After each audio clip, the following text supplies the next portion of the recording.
Hey, we're going to talk about something today on core programs regarding depression and grief. We've been talking about anger resolution, and this is a separate subject, but in the same kind of family or category for this reason. Anger is a secondary emotion, and if you're feeling depressed, it can tick you off eventually. You'll start attacking yourself, others, and what I mean attacking, you might physically attack them, but it's more of a critical attitude, a destroying of what you're supposed to be doing. It's a way of going after yourself out of that grief, and not being able to work through something will keep you in a state of depression. So we're just going to take one session and talk about this. We might add some things to it in the next session, but I think that if we understand that, if we're suffering with anger, we could be suffering with grief. So there's a grief process, there's different charts. If you look online, there's different charts of how grief goes. And they're similar, not always the same, but it depends on the person and how they're going through things. The grief process usually starts with shock when there's a trauma event that takes place. The trauma event then causes you to just you're in shock. You're like, I can't believe that happened. How could people have said that? Why would they do that? Why is the loss happening? Especially what I call a suddenly. A suddenly is like a car accident and a death, or something came out of nowhere and there was no plan for it. It's not like, your 96-year-old grandmother is, looking like she's going to go home to Jesus, and she hangs on for a year, but everybody's mind is like, yep, we're slowly letting go of grandma, and holding on and letting go at the same time. And then when she's gone, there's not as high, or shouldn't be as high of a shock factor. But once something happens suddenly, once there's something that there's no plans around, when there's something of rejection or somebody says something that shock and awes you, it's like you're not prepared for that. Your brain did not record that in a way where it said, oh yeah, I know what I'm doing. I was ready for that. No, you weren't ready for that.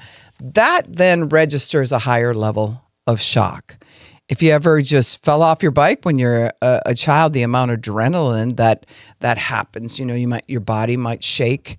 You might be hyper focused. Things like that happen when adrenaline shows up. But if you get a telephone call that someone very close to you, passed away in a car accident or something like that, you start to reel. It's like the brain can't settle on this is truth. Are you sure this is truth? And what happens is you'll go into shock.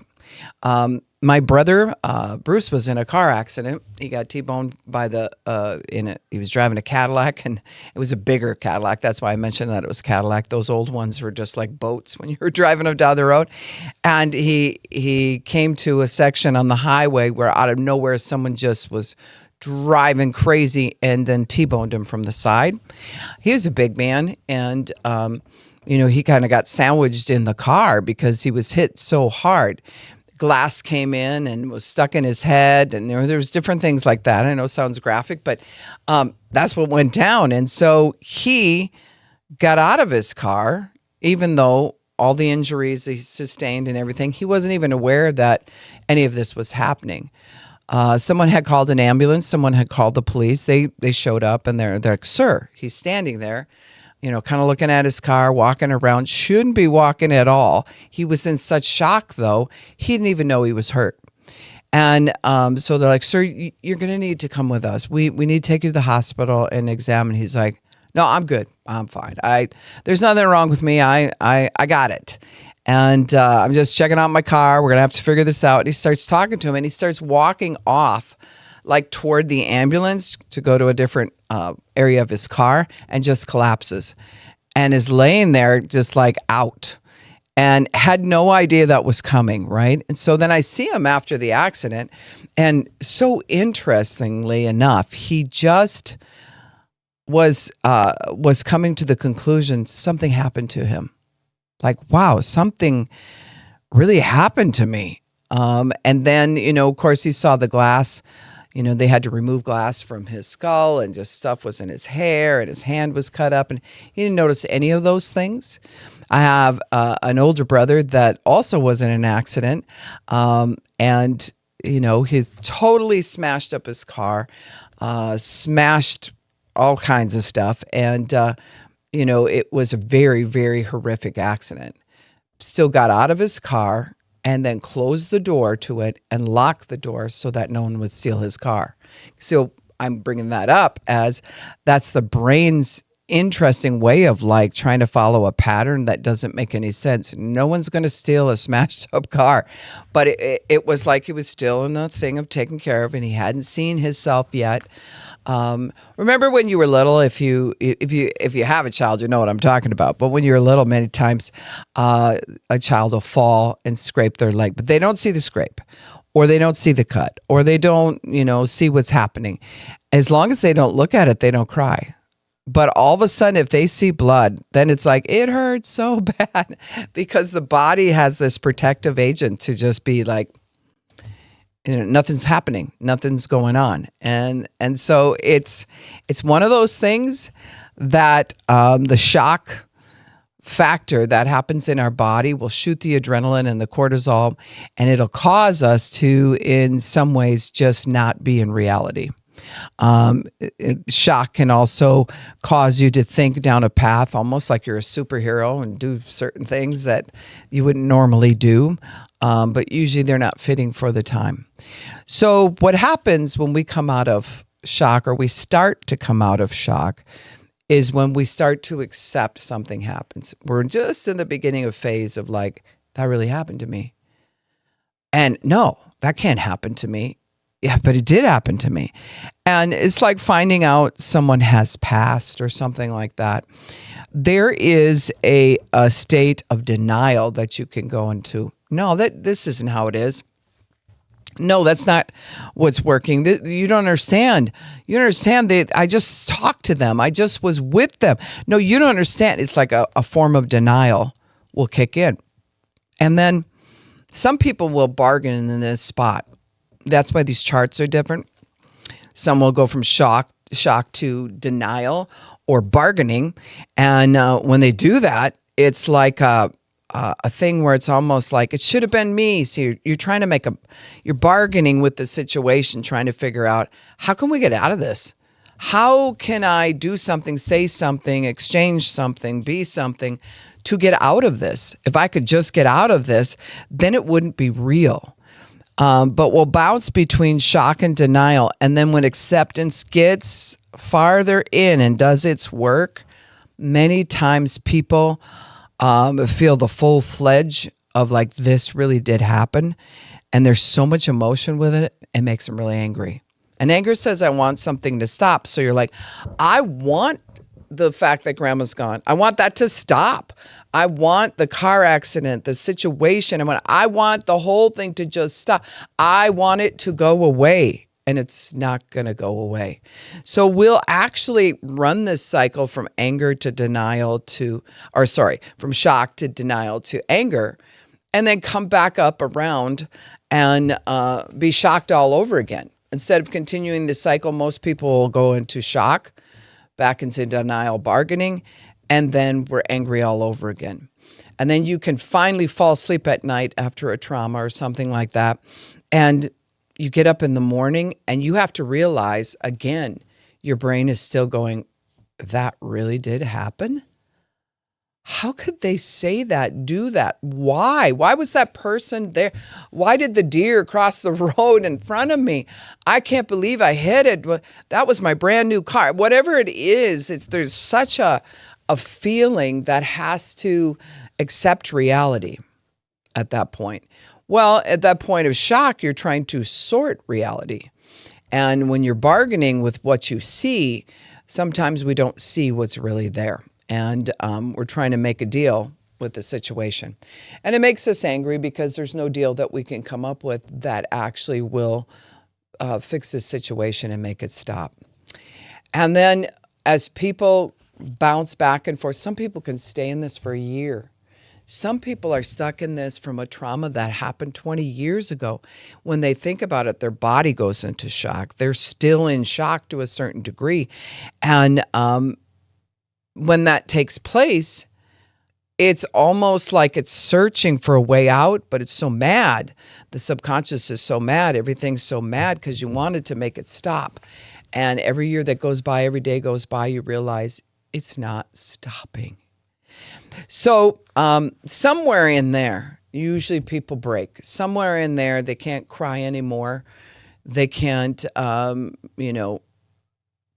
act out on themselves and others anymore. It's just bringing such hurt and such pain that they start to express their emotions. At least you should. Here is where many times people in the anger stage will be like, that's fine. I'm going to go out and get drunk. That's fine. I'll just start smoking pot. That's fine. I'll just go party. I'll find a new girlfriend. I'll just go. And we do really irrational things because we're not wanting to express our emotions. It's the thing we're after is getting those emotions out, but we don't want to relive the shock and all those feelings all over again. So we're now trying to not think about it because everywhere we go, there it is, and then we end up thinking about it. And so we're trying not to think about it.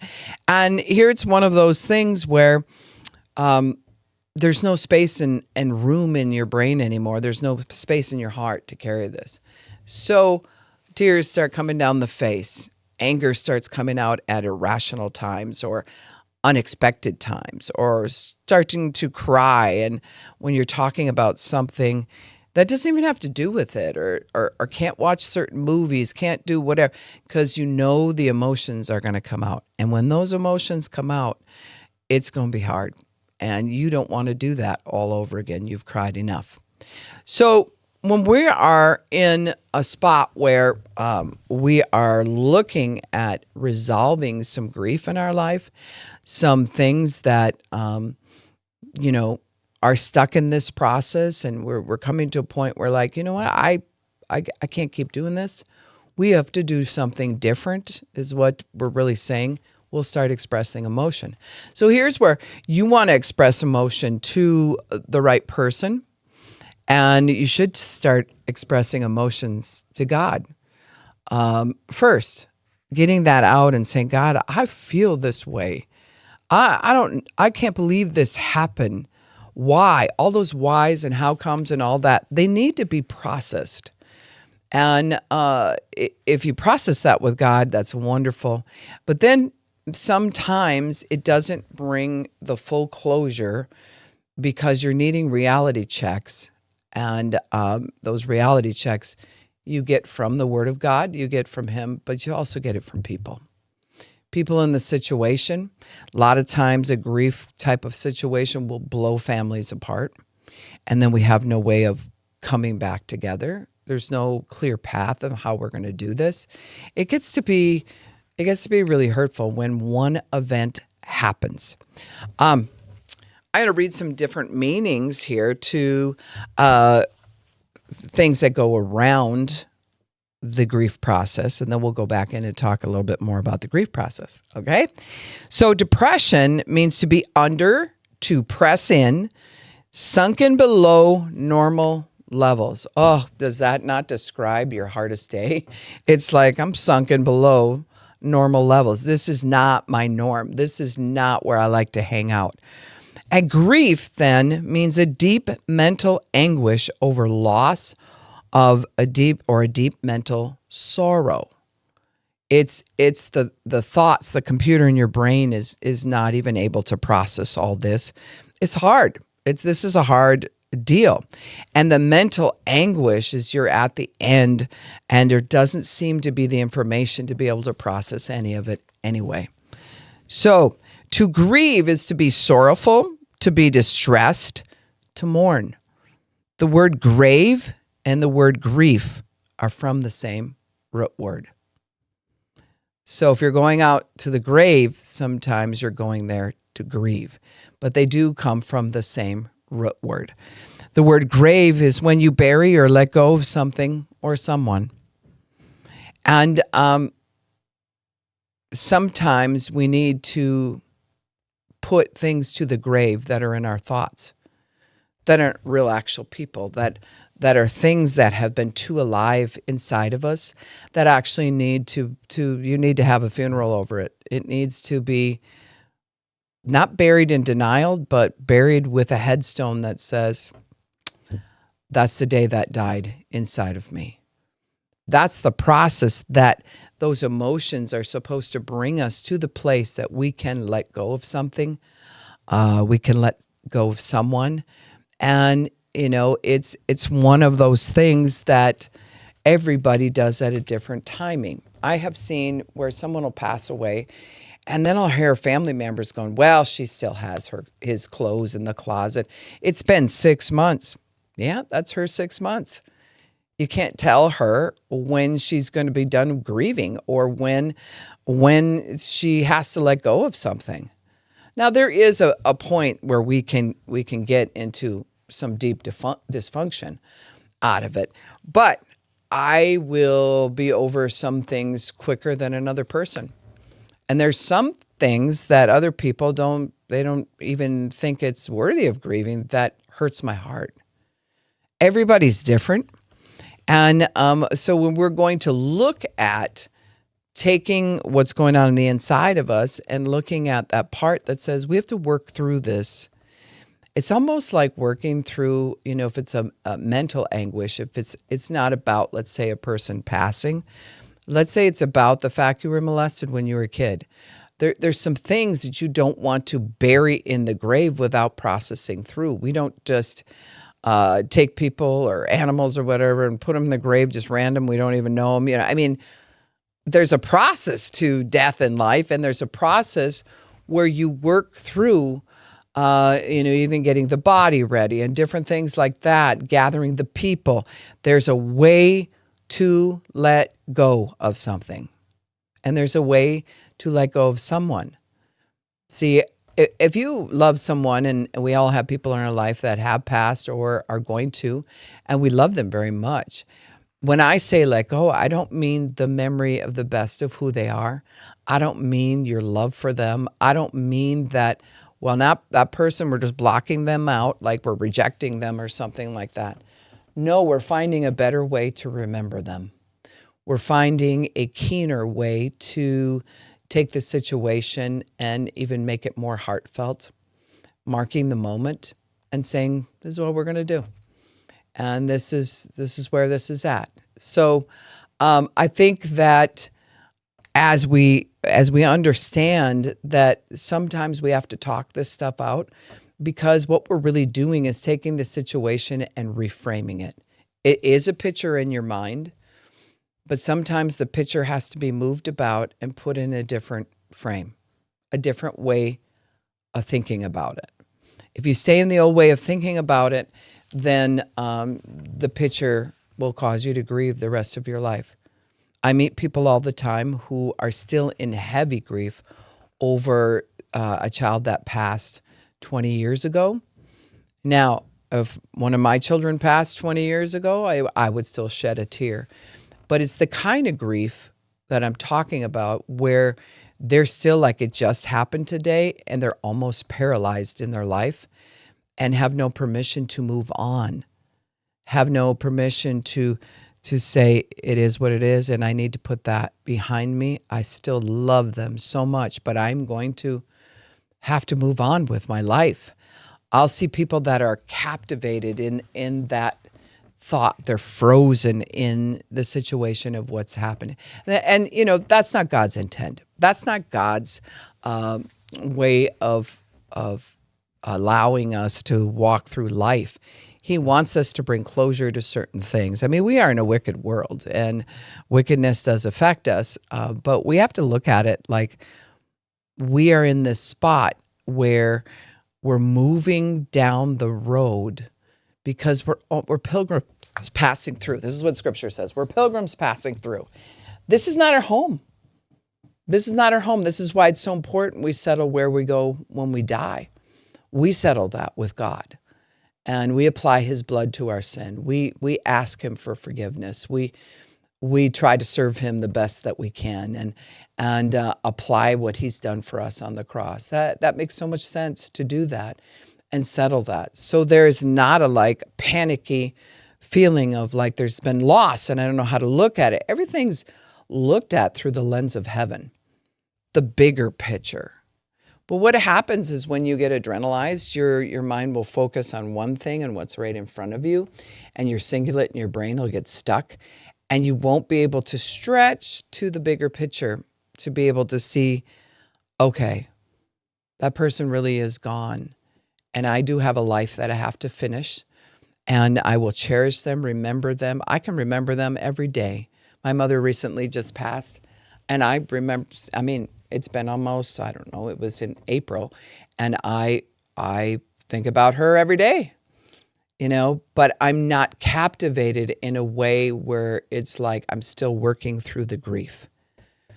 I'm working through the absence of her, but I'm not working necessarily through the grief. And I, had that privilege to have that longer time with her. She was going to be 88 years old. So it's not like we didn't know this was coming, right? So you have time to work through that.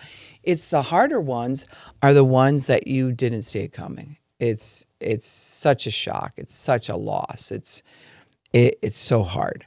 And so here we are, and we're looking at the fact that grief and grave come from the same root word. And they're trying to describe almost like the process. I'm letting out my emotions. I'm going through all the array of it, bringing it to closure. And then the grave is where the finality of acceptance comes. And so we go back to the grief process. We go back to that circle that started with shock. Some people put bargain and denial in the next slot. And then anger. Anger says, I don't want this. I don't want this.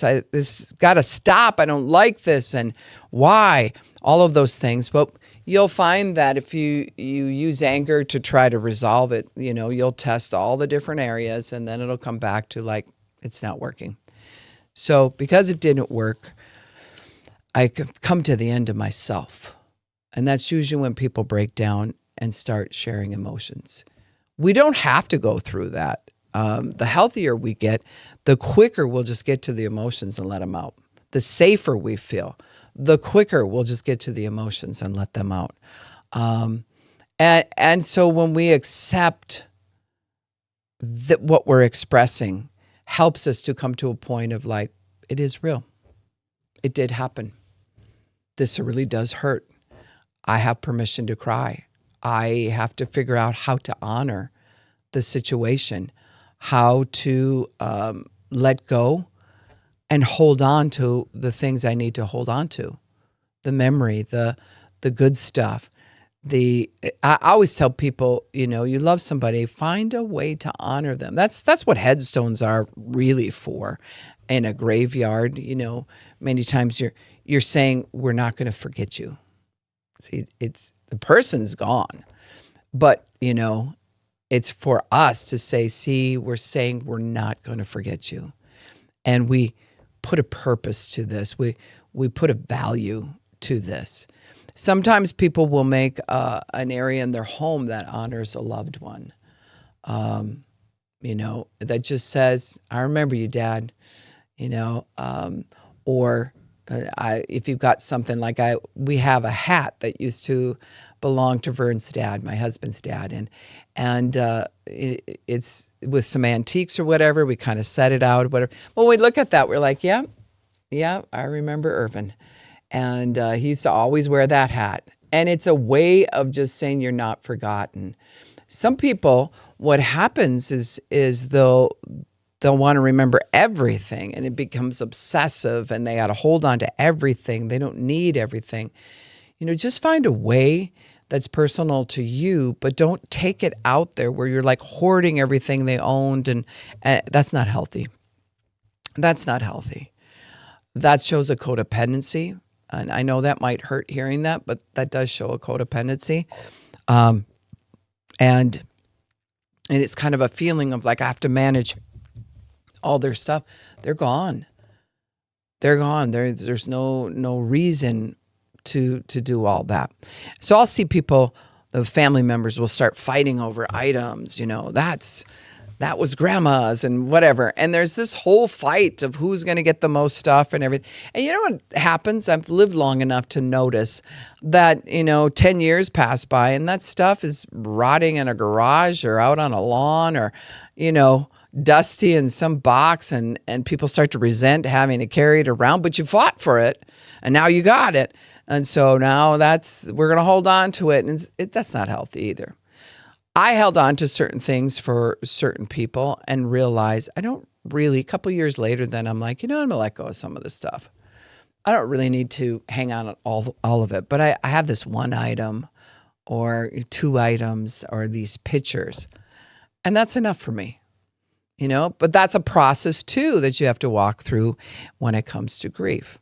I hope this is making sense. I'm just trying to help you see that everybody goes through some form of grief. Everybody works through it differently. And when we unpack something, really, we're unpacking the shock. We're unpacking where we've been bargaining. We've been unpacking where, oh my, am I trying to use anger to get this to stop when I really just need to accept the fact they are gone. It did happen.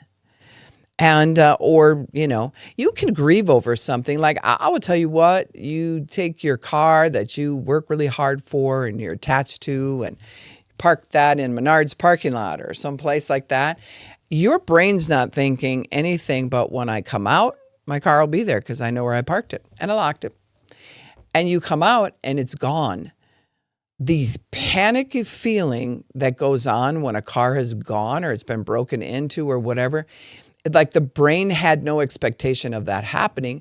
So if you feel so violated, and the shock then will take you into, like, I shouldn't have parked there. See, now we're going to start bargaining. This can't happen. Now, it was right there. People will say that a lot. They'll repeat it to everybody that comes by. No, seriously, but it was right there. I parked it right there. And everyone's like, yeah, we know you said that like 25 times already. That's the brain saying, I'm serious. I'm not lying. It's not wanting to accept your car is actually gone. Someone stole it or it just got broken into or whatever. Some people will start laughing at the oddest times when they're in shock and cracking jokes about the horrible thing that happened because they're trying to deflect it. Like, I have to get this off me. I'm not going to have emotion about it. We're just go stop, and they'll crack jokes and everything. And to the point, it'll be kind of odd where people will notice that really wasn't appropriate behavior for that time of grief. And then other people, it will hit their system with such fervor that they go down. That they can't even talk. There's, and it's so intense and needs someone to help them walk up out of that shock. So if you've had things, which we all have had things in our lives that have had hang time, and you might need to go back because the ashes for this thing are still on a shelf in your brain, and you never had the funeral for it, and you never really found a way to put it away. And so the next session, we'll be talking about how to put things away and how it affects our temperament because we're carrying this grief. Grief has many emotions. And so you're not just carrying anger, you're carrying all kinds of stuff and trying to figure out what we do with it. It's just so burdensome. But here's one thing as we end this session that I want to point out to you is that when we let go of someone or, your dog or your grandma or something, your best friend or whatever, a relationship, when we let go, it's very hard for us to find that sweet spot that said, I let you go, but I still have you. I'm going to remember you. But you have to go now, right? From my memory. You can't take up this much time, space, and energy. I'm going to love you like I've always loved you. I am going to cherish you, but you're not here now, and I have to accept that. There's something to find that sweet spot. And it takes a little bit to regulate that because we'll either want to be in the ditch where like, I'm trying not to feel anything, or I am just feeling everything all the time and it's literally controlling my life. We don't want to be in those ditches. Now, you might start out there, but God's going to bring you to the middle. And eventually you're going to be like, I have accepted the fact that my mother has passed, or my dog got hit by a car and he is no more. I cannot bring him back. I have accepted that. And out of that acceptance, I'm going to hold on to the best memory and then let go, not trying to bring him back. He's gone, or whatever it is, the person or whatever, or your stolen car. I can't try to go on for 10 years trying to find my stolen car. I'm probably going to have to go buy another one. I can't be paralyzed like that. I hope that makes sense. And I hope it's a help to you, because you may be holding on to something that you're grieving from, that was like when you were 5. Some people, it has hang time. You have to take that picture out and look at it through a different lens and begin to reframe it and take some action to honor whatever needed to be honored. A person, your dog, your best friend, however it is, to honor them in your mind that says, yeah, I'm not only going to talk about when they left, but I'm going to talk about who they were. And I'm going to cherish every moment about the specialty of how God made them. And, and so that I'm not always talking grief talk. I'm talking about, remember the time that, like for me with my mother, remember the time when she would tell jokes and things like that. And then I laugh about it and rehearse those things, because I'm rehearsing the good stuff of her. Next time we'll be talking about the 2 types of grief, because sometimes we're grieving the loss of something really wonderful, a person really wonderful. But there is a grief that we need to talk about that comes from losing yourself. That someone was abusive enough to you that you began to die inside. And you're grieving about what will never be, what you believe has been taken away from you, what the thing that has happened that you can't get out of. There's belief systems around that, and it will leave you in a constant state of grief. So my prayer is that this is a help to you. In fact, I want to pray with you right now, just so that this can get sorted out. This is no small thing. I mean, hurt is hurt. Feelings are real to us, and memories are there. And so that all needs to be sorted out so we can regulate.